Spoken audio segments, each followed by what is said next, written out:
Hey man, I just want to give you a call, let you know, unfortunately, we have to let everyone go. This was a very tough decision, but the business is not doing so well. And so, unfortunately, we're going to be closing down the business for good.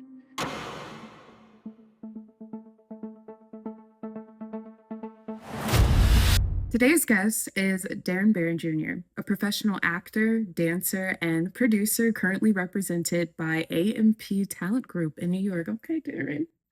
You may know him from his supporting role in the BET Plus Love After Why Holidays. don't you take a break and let's go get something to eat? Morris, I wish I could. I have a date with my daughter, so. Okay, you got your cute mommy and daughter date. I love that. I love that. Well, y'all have fun and we'll catch up tomorrow. Prior to taking on acting, Darin built an impressive career as a professional crump dancer performing around the world. I know that's right. After landing his first lead theater role in 2022, he discovered a passion for acting and has continued expanding his career across film, television, and commercial projects. Darin, it's time to put the spotlight on you. Lights up. All right, let's rewind to the very beginning. Before acting, before the dancing, the credits, what was little Darin like, and what was it like growing up for you? Yeah, so before we start, thank you so much for having me on the Spotlight series, Kiara. This is amazing. That was an amazing intro, by the way, as well. Um, and it's just really great to see that you're, taking the time to really capture our stories. So, thank you so much. Yeah, so before I got into dance and acting, I was born and raised in Newark, New Jersey. We call it Brick City. So that's the home of Michael B. Jordan, Tisha Campbell, so many others, actors and artists that came from that area. And so I grew up. With my father raised me. I was little, so it was just him just single-handedly just doing what he could to provide and to help me to become the man that I am today. And yeah, I fell in love with music. It was just something about music and entertainment because I mean I grew up around it. So growing up watching Michael Jackson, mostly Michael Jackson because that's pretty much what we played in our house was Michael Jackson, Prince.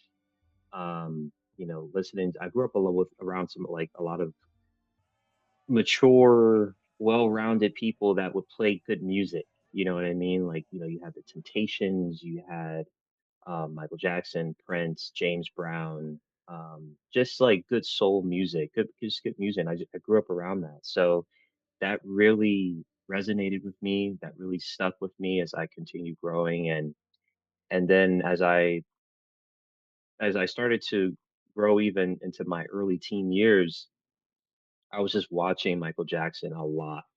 I was watching a lot of his music videos because the music videos that he would do was just amazing. It was like watching mini movies. And so that really inspired me to really dive into dancing, and then really kind of just imitating his movement. I was just copying Michael Jackson and then just kind of just, adding my own flair to it and things like that. So yeah, so that's kind of how like dancing came around and then that evolved into, just like performing with like friends and school, pep rallies and like middle school, high school. Um, and that passion for dance, it always stayed with me for so long. And and and yeah, so that's kind of my dance story. It's a pretty there's a lot of different components. um, but it's that's how like my dance story came about.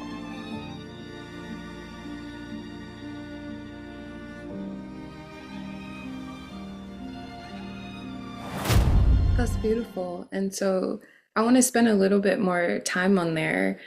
For a lot of people that I know, the arts is an outlet. So, how did dance become the outlet for you as a child into your teen years? Yeah, so it the arts really definitely became an outlet. I remember when I was in middle school, I remembered like this. It's crazy. I was just thinking about this the other day. Like my teacher, she asked the class, "Hey, like, why don't you write down what you guys want to be when you grow up?" And I remember writing down, I want to be like a dancer. I want to dance. I want to do choreography. I want to do those different things. And so that became like my dream. That became a desire for me, and to really want to explore that. And so the arts in general, that becoming an outlet for me, it really helped me to express myself in a way where no one could, really, um it's when you're dancing, it's nonverbal, so you're expressing yourself without speaking, right? And so that outlet, when it came to expressing myself, when it came to staying away from certain vices or certain things that were not good for me, the arts, it became like that protective wall. We need you. We need you to heal, Jesus. Oh, you're the only one. You're the only one that can heal. So please heal from depression, Jesus, from suicidal thoughts. Please, you're the only one that can do it. From sickness, restoration right now. Be able to be in a space where I can be able to create, where I can be able to be myself, where I can be able to, really tell my story through movement, right? And so once I explored that, once I really started getting into dance and started learning a lot of the different techniques, and to also let you know too that I'm self-taught. So, Well, I didn't go to like a dance, like a traditional dance school. I didn't go to an art school. I was just self-taught, and I just picked it up from watching movies, like You Got Served, Stomp the Yard. And then when I moved from Newark to Pennsylvania, which where I am now currently, that's when the arts started to become a much it started to become a bigger opportunities, more opportunities, networking, meeting different dancers and connecting with the community is where it happened right here in Pennsylvania. And so that became an outlet. Once the arts is a place where we can just really be ourselves, express ourselves, and be creative. It's endless. It's endless. Um it doesn't end unless you want it to end. But there's so many different opportunities and different things that you can do, and it becomes an outlet. It saved people's lives. It's helped people to it's taught people discipline, right? And really being able to really find something that you really love to do. Um, when people work full time and they're not in the space or entertainment space, or they have a dream that they want to do, but they're working a job that is something that has pays the bills. But when they leave that job, they're now in their art world, right? So they go home, they either paint, they dance, they meet up with the community, with fellow artists, and that becomes an outlet. So that's what happened to me. That's always impacted my life, and I've always appreciated that because it's the community aspect for that as well. I love that it goes beyond just the process of trying to be seen or build a name for yourself, but truly impacting people and starting with what's local, which sometimes as artists, we're so quick to want to inspire the whole world and we forget that we also have a world that we live in and there's neighbors around, there's people that are right connected to us, not far distance that we can impact. So it's beautiful to see how that's translating. You have your community at home, and then you're also branching out into the world. And I wanted to ask you, have you struggled on your journey with any labels or boxes that people have tried to put you in? Have you ever had the experience where, because during your teens you're a young black male, do people expect you to focus on something else, instead of the arts? I find that a lot for young black men. Yes, that's a very good question. So I grew up in a Christian household. Um, so we it pursuing the arts was something that it wasn't encouraged. It was, it was something that we would do recreationally, but it wasn't something that was pushed on me, or I wasn't really getting that encouragement to pursue it, right? Because of um the stigma that comes behind pursuing something in the arts or entertainment, right? My parents, and not to um not and just to let the audience know, anyone that's watching this, just to let you guys know that what my parents did when they raised me with good morals and good values, that serves me very well, because that has served as a protection for me, right? And that has helped me to navigate life correctly, right? To the best of my ability, even though we're all imperfect, we all make mistakes. But those standards shaped me to become the man that I am today. And so that's why it wasn't pushed on me to pursue the arts, was because of the negativity or the things that surrounded it, right? So my dad wanted me to go to trade school. Oh, you gotta go to trade school. You gotta get a trade, son. You gotta get a trade. You gotta get that piece of paper, son. You gotta get that piece of paper. Um, you gotta look at what your grandfather's doing. My grandfather, he's an entrepreneur at heart. He owned a plumbing business for years. And he has so many clients in Newark, East Orange, Linden, all my Jersey people that are probably watching this, they probably know him. But he's retired now. But um, but he worked with his hands, and I appreciate that because that's the work ethic that runs in the family. I mean, most of my family are entrepreneurs.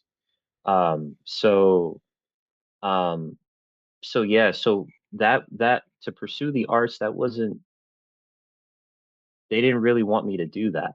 They wanted me to pursue, trade, going to, school to get that associate's degree, pushing that onto me, and that's and in my heart, I didn't really want to do that, because I knew what I was skilled at. I knew what I was passionate in doing, but I just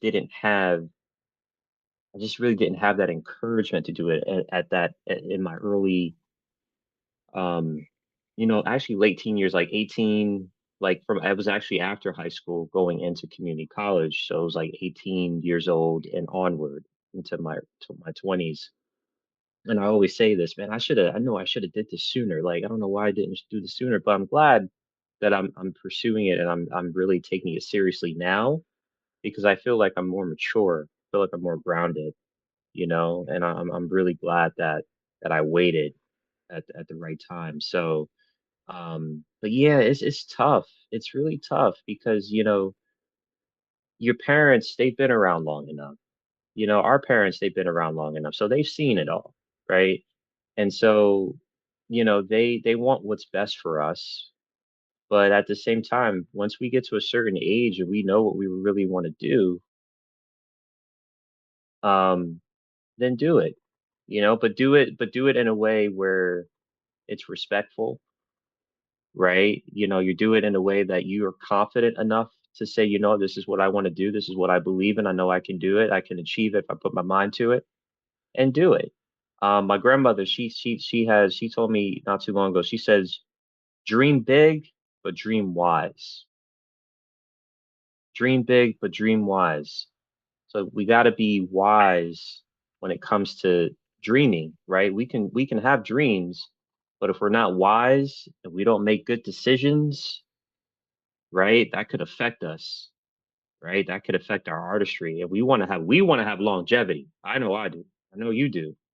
And I know everyone who's watching this wants to have longevity in their career, right? And so we got to be wise when we make decisions. And so yeah, I know it's long-winded um response, but no, that's those are just some of the things that I went through, and again, those values, those are great values. Not a lot of people have those. They're not taught those values when they're growing up. So, um, but I'm glad that they did, right? And so but that's always stuck with me now, and now I'm navigating it with a different eye. So, Yeah, and I appreciate the details because there could be somebody that's hearing your story and really relating to the process and the journey of you understanding that it sounds like your parents overall want to be able to hand you a path for success. They want their child to be in a position to be independent, to take care of themselves, and they came from a place of sharing from what they know. And then at the same time, you had an inner calling and you saw something different. And like you're saying, you respect your parents and you're grateful.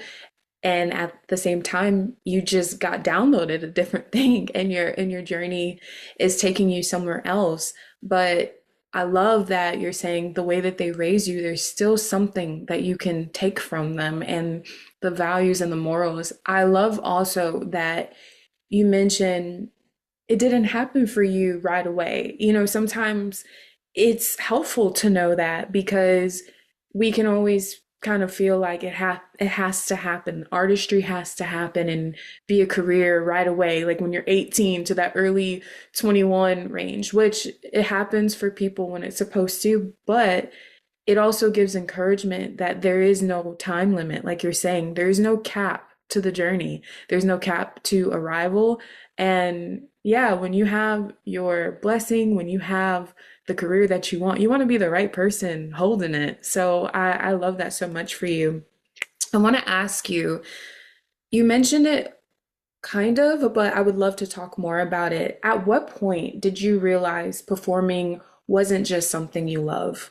It was something you wanted to pursue professionally. And I know you talked about dance, but you can also talk about acting in 2022, mhm. but would love to know more. Yeah. Um, so performing, it's more than just loving it, but it's like it becomes a part of you. It's like breathing. It's like second nature to us. It's like when we wake up or when we're just going about life, we in order to live, right? In order to operate, we need to breathe, right? We need to breathe. It's like breathing. Performing to me is like breathing. It becomes a part of you, right? It becomes a part of your being. It becomes a part of your makeup. So um it's more than just a passion. It's part of who I am as well, and so that with acting, I grew up watching movies too. My my family, especially my dad, like we would go to the movies together. We grew up on Star Wars. We grew up on some of the classics, so many classics and different films that I grew up on.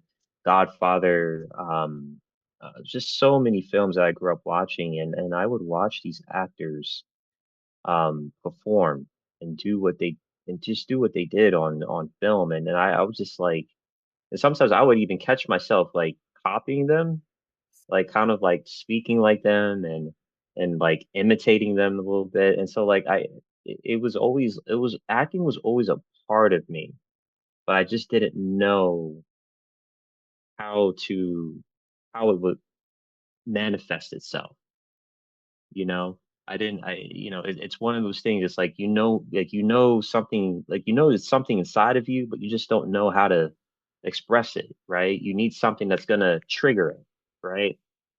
And so 2022, um, it was my first theater play, and I remember it was a very nerve-wracking experience. Not like it was a great experience. I mean, it was just an amazing experience. But before that, I was really nervous because I've never done theater like this before. And so it was one of the lead characters, one of the principal roles, and it was like my first time doing theater. And I remember calling the director and I told her, I said, "Hey, I don't know if I can do this." Like, so I was on immediately, I was doubting. I was like, "I don't know if I can do this. These are a lot of lines." Like, oh, and then I remember her telling me, she said, like, if you don't go through this door of opportunity now, you're not going to go through it again, right? Because you're gonna continue doubting yourself. That's why you have to really step into this opportunity and face this challenge. But this is going to help you to grow, right? This is really going to help you to become a great actor, and that's exactly what theater did. And I'm glad because theater was my first opportunity into acting, right? And that's the best place to be, is theater, is the stage, right? That's how actors, that's how you learn acting. You learn acting on the stage. And so that was my first um exposure to a live theater, being on stage, performing with, actors, people, that they've been doing theater for most of their life. And there was one young actor, um he was the main character for Raising Dion on Netflix, Josiah. So, and he worked closely with Michael B. Jordan. So, that was my first experience working with a great cast like that, just so much talent. And then that's when I knew, I said, yeah, this is what I really want to explore this. I really want to see what I'm capable of, see what I can actually do. And I never looked back since. And um so I got into more theater, did some more theater plays, and then I wanted to transition into, TV and film. And so that's when I got the opportunity to be a part of a major feature film, that got picked up by BET. Hey, Jimmy. Yeah. We'll get you mic'd up in 20 minutes. Okay. Perfect. You okay? I'm fine, more. It's just one of those days. Remember, you're the face of this show. Own it. Thanks. I appreciate it. I want to kind of talk about the in between space a little bit more. Like, what were your highlights from actually being in these productions, and what were some of your challenges and your struggles going in between project to project? Outside of the doubt that you overcame within yourself, what were some other things? I think some of the challenges were, I'll start a challenge. I think the challenge for me from transitioning into theater and TV and film was like, it was really different, but at the same time, like, it was great because I was coming from the theater background into TV and film. So that training that I received would it would almost kind of be like it'll be like a very easy transition for me, right? Um, but at the same time, I didn't really have that much experience on a professional TV film set, right? When you're working, so when you're on a film set, it's very different, right? Versus a theater, right? So it's like, you have your key grips, you have all these different cameras around you. You have to know how to work the camera, you have to know the lens, you have to know, as far as your eye level and your voice and your projection. And sometimes you have to tone it down a little bit, because in theater, when you're projecting like you're so it's like you gotta be loud, right? So that they can hear you. So, but on TV and film, you don't really have to project as much. So that was a challenge for me. It was really just, getting acclimated to that set the film sets and just really understanding how this works, right? Um, and so and that was a great experience because obviously I'm always professional, so I'm always like you show up on time, you know your lines, you're ready to go, right? And so it's that was a no brainer to me. But I do believe the challenge was just adjusting to the how the film set operates, right? And what you need to do as far as your blocking. And I remember the funniest thing was um I was so excited, and before the director would say action, I would go right into the scene. He was like, wait, and he just pulled me back. He said, wait, just come back for a second. Wait. So like I was just so excited. I was nervous, but I was just so excited to be there. Um, and everyone laughed and everything like that. And but yeah, that was I yeah. I love that story so much because it makes me not feel alone when I finally got to do a professional set. I was so eager. Like, I'd always be like, I'm on my mark, I'm ready to go. And then the more experienced people are just like taking their time, and I'm like, no, let's get this started. It's like you can't help yourself. You learn so much. That's a fun story. Thanks so much for sharing that. Yeah. I'd love to know more about what chapter of your story are you in right now?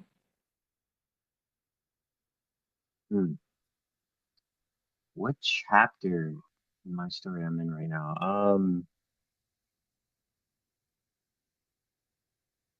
If I were to title it, I would um I would title it,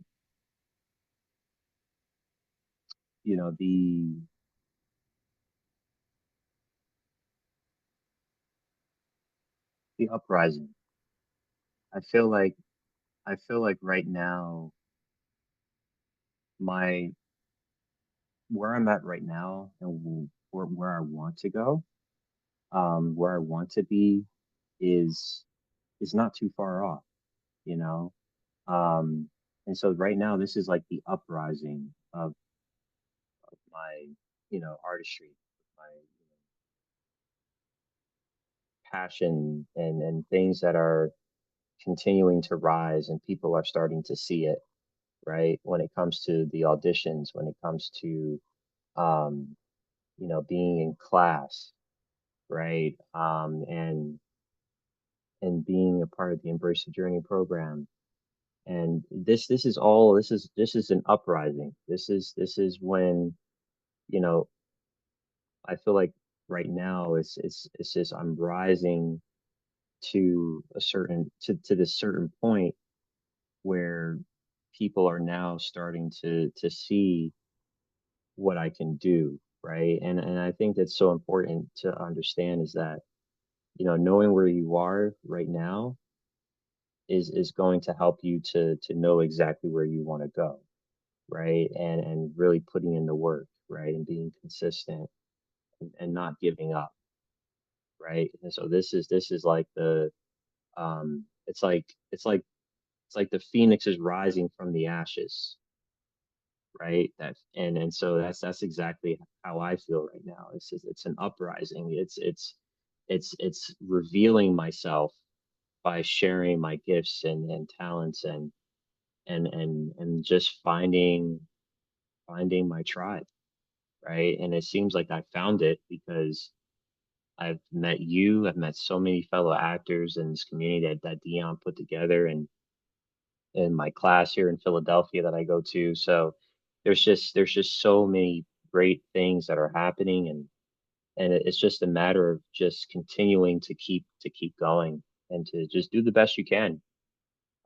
Just doing the best you can. I think a lot of people, um, I know this sounds cliche, but you have to you have to trust the process. You have to trust the process. You have to know, you have to fall in love with the process. This journey is not easy. It's not. I mean, you can do like your best self tape and you still don't get casted. and it's like it's tough because you put your soul into it. You do your best that you can, and it's like, man, like, and it's not you.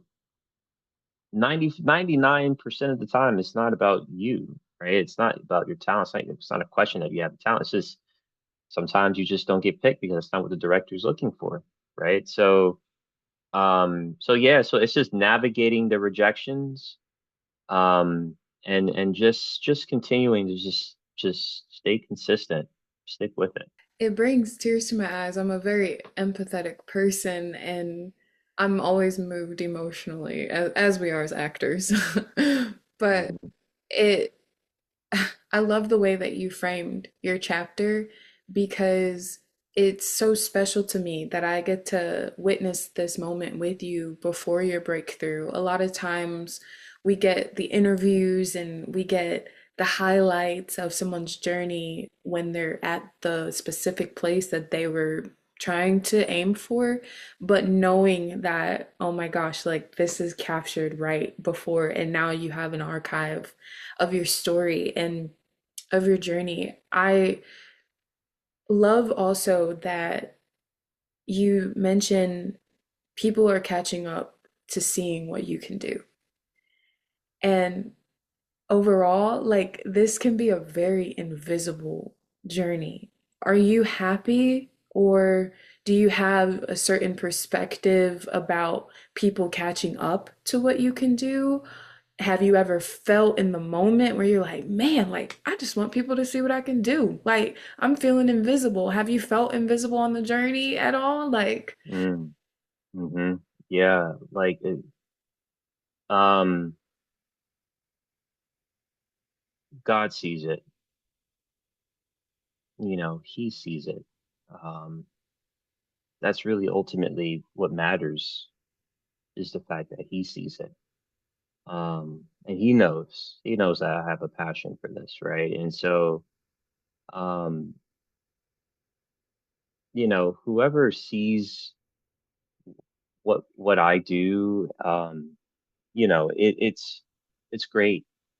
It's great, but that doesn't, just because you might sometimes some of us we might feel like we're not being seen, even though the goal is to become visible, so that we can be seen. But we have to feel good about the fact that if we're doing something that we love to do, we're not going to really focus on trying to be seen, because that's going to come naturally, right? Our energy is going to attract the right people, right?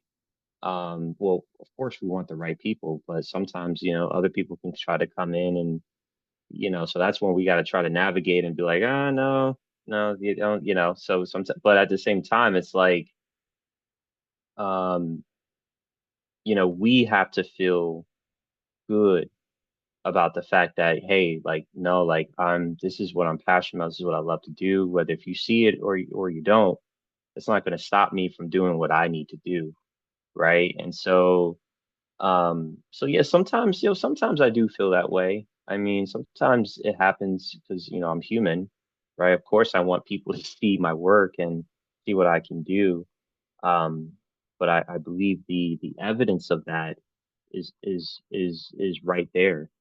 The fact that I got signed this year to a pretty reputable, agency, um, and and being able to book a national campaign commercial that people are telling me that they're seeing on Netflix and other commercials. So that's pretty cool.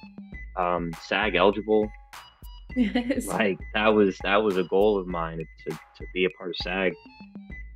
Even though I haven't joined officially yet, but that'll be down the line when I'm ready. But yeah, just like um short film that I got casted in recently. We start filming in early October. Um, there's just so much to be thankful for. Just gratitude. So, people are seeing it.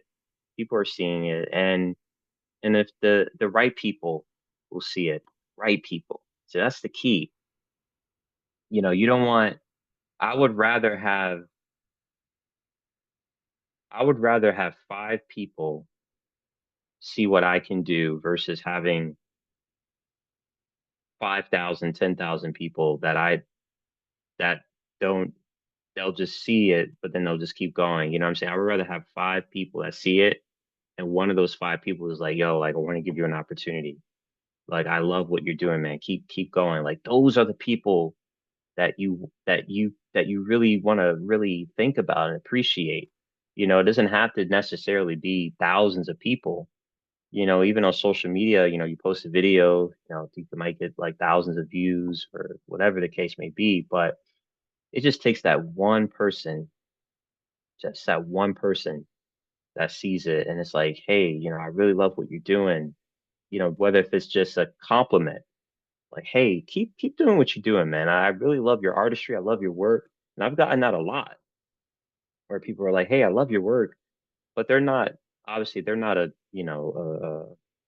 someone that has the power to make a decision in regards to, oh, hey, I can put you in this movie that's going to change your life. No, it's just a regular person that just a stranger that just, hey, I love what you're doing, man. Keep doing what you're doing. That's what matters. That's what helps you to keep going. Is just continuing to just put your art out there, put your work out there, and not really focus on about not really focus on, man, who's watching, hey, do you see me, do you see me, do you see me, do you see me, like, no, I'm gonna keep doing what I gotta do, and it's gonna attract the right people. Mm, it's powerful. Your mindset is inspiring, and it just lets me know that you really believe it's not about image alone. It's really about the impact that you're having and the way that it shows up. And it's so important today. It's so important to hear people vocalize that I honestly believe more people would love to express this mindset, but sometimes societal pressure makes us feel that that's not enough when really so many of us believe that really is enough. That's good, but I need to hear more people that think like me, that believe that, to know like, nah, I'm good right here. I'm good exactly with where God has me, the pace of my journey, the time of my journey, the people that I'm meeting on my journey, because it's more meaningful that way rather than just chasing numbers. Like you said, of course, the goal is to be visible for the type of work that we do. It's helpful because it expands our reach and hopefully our impact. But sometimes more numbers doesn't mean that you are more, what's the word? Do you get what I'm saying? Value, yeah, Yeah, more value. valuable. No, Yeah. and that's the thing, if I may add too. That's how you get more haters too.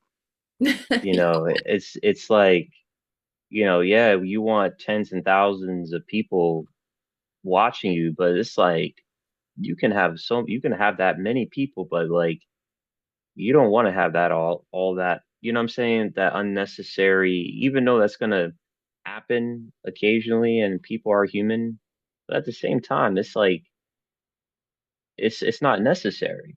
You know what I mean? To your point, it's like, we do it from a genuine heart, from a genuine place because we're artists. We love to do what we do, whether if we're seen or not. And so sometimes it's like you can go like, I'm sure you probably experience this because you have a theater background too, I believe, right? Sometimes you have an audience there might be 5 people that show up. Mhm. 5 people, what I'm saying? It's like 5 people that show up. Hey, guess what? We're gonna go out there and perform for you because you came and bought a ticket to support us. You know what I mean? We're not gonna like stop the show and be like, oh, there's only 5 people out there. We're not gonna go out there. We want more people. We want 20, 30, 40, 50, 60 people to show up. No, those 5 people came to see us perform and they spent their hard, working money, their hard-earned money to come see us. Right? So we're not going to do that to them, especially if it's an escape for them. Yeah. an outlet for them to be there, to see the stories and the characters that we bring to life. So that's how we got to think. It's like, and sometimes too, people like to chase. Sometimes, and we're human too. And it's like, and I keep saying that we're human too because we are. We can think like this sometimes, but dopamine. People like, people that chase dopamine. They want to chase the clicks. They want to chase the likes. They want people to see them. They crave it. They crave it. And that's something that can affect anybody. It can affect anyone. And but that's where, again, what I was saying in the beginning is, the standards that we were raised with, right? And the values that we have, that's what keeps us grounded. Mm, That's what helps us to keep our heads down. You know what I'm saying? And to continue to keep working, and that's why I appreciate Michael B. Jordan, because he's someone that keeps his head down. He doesn't, do a whole lot of talking. He just keeps his head down. He just works. He just works. He's not out there doing all this extra stuff. You know what I'm saying? Like the way he moves. I like that. I pay attention to those kinds of things. Like the way people move and operate, it's like they just do the work, and so that's the kind of attitude and mentality that we want to have, is just doing that, and and yeah, just be ourselves. so good. I have one more question before we do a closing. I know you mentioned some stuff specifically, but in case we missed anything, are there any personal or career wins you'd like to highlight right now? I would say career wins right now. I mean, again, the fact that I'm still continuing to pursue this and sticking with it. I'm starting to see the results of that, which I'm really excited about. I'm really excited about the many things that are coming, that are yet to come, and I'm starting to see that. And I remember this quote that Denzel Washington said. He said, the longer you stick around the barbershop, eventually you're going to get a haircut. Eventually you're going to get a cut, Yeah. right? So and that's the goal, is like the longer you stick around, you stick with it, yes, you're going to get rejections, all of this other stuff, yes, that comes with it, but there's so many other things besides booking something that can help you to continue to appreciate this craft of acting and dance and any other artistry. So that's those are the wins that I celebrate, is the fact that I'm sticking with it and I believe in what I do and I love what I do. I'm passionate about what I do. And I'm starting to see it. I'm starting to see the results. Even though it may not be as fast as I would like it to be, but it doesn't work that way. I would rather have it slow and taking the time and pace so I can see the bigger picture, right? I don't want to rush it because I'm not going to learn really a whole lot if I rush the process, So I'm that I always pat myself on the back. I always say, and my dad always tells me this. He says, "Man, I'm just really proud of you." Driving to New York the other day for my callback for a theater play. Um, just hustling, putting in the work, showing up, um, and just doing that. And I'm always proud of myself for that. And just continuing that work ethic. And what was the other one? That was, A career win or personal win? oh, this is tough because I'm trying to find something, because my career is still like, it's still like I'm still green, but it's like I feel like I've done a lot.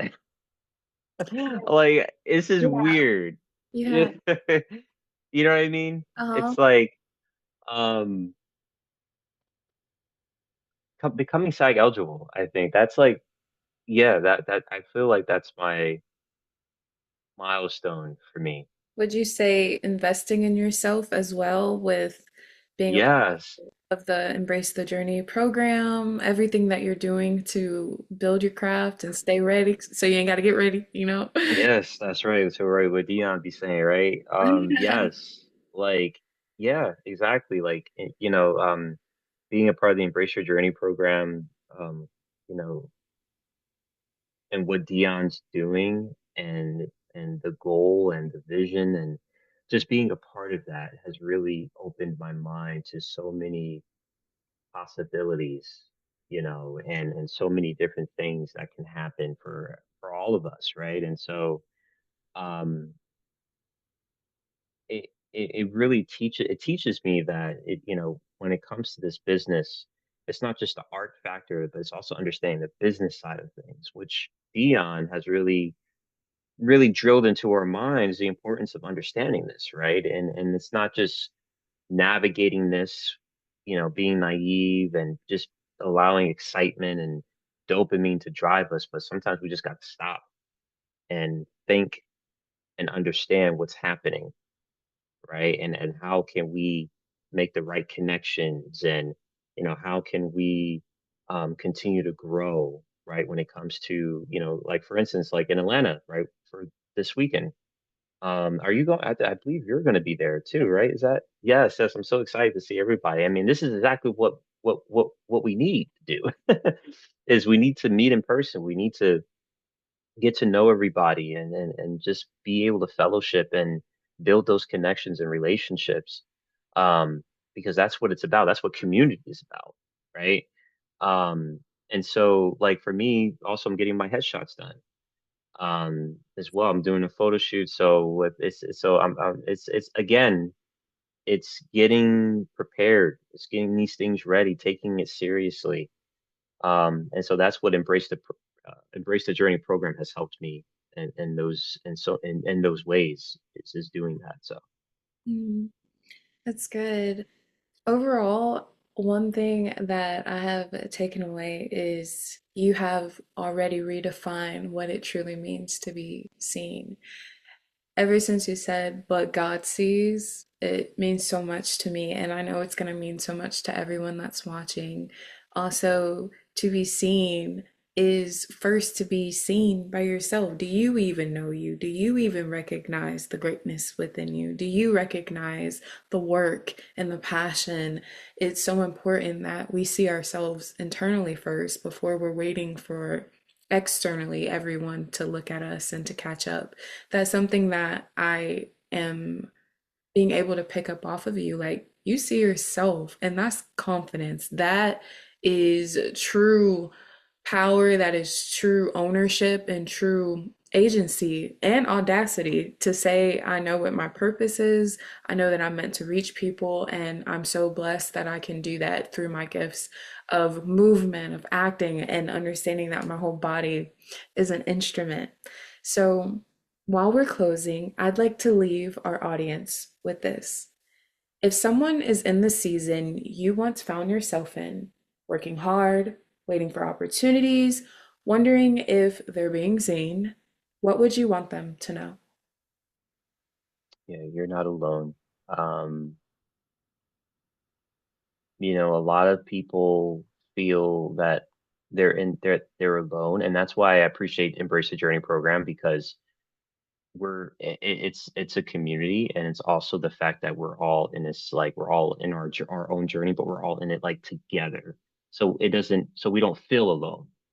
Like, we feel like we're going in this journey shoulder to shoulder, right?